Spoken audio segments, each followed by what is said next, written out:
In today's video, I'm going to teach you how to create internal notes in Confluence. If you're tracking decisions, action items, or quick reminders for your team. Internal notes in Confluence keep everything organized and secure. First, log into your Confluence site in your web browser. Once you're in, head to the space or the specific page where these notes belong.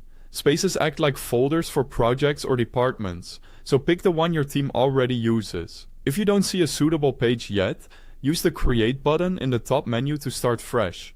When creating a new page, click Create and choose either a blank page or a template if you prefer some structure.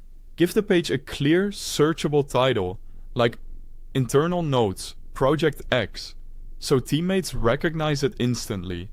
If you need to get to Confluence quickly, there's a link to the website right at the top of the description. Feel free to pause this video and sign in from there. Now add your notes.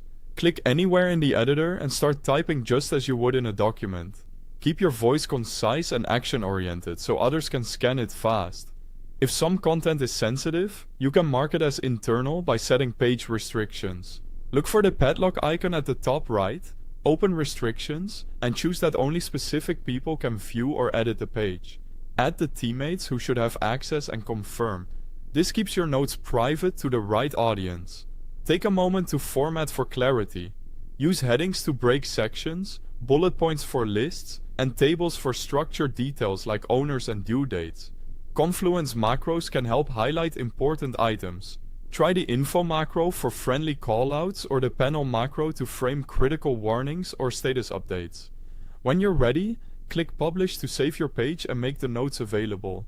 If you applied restrictions, only the people you selected will be able to see or edit the page. A few quick habits will keep your notes valuable over time.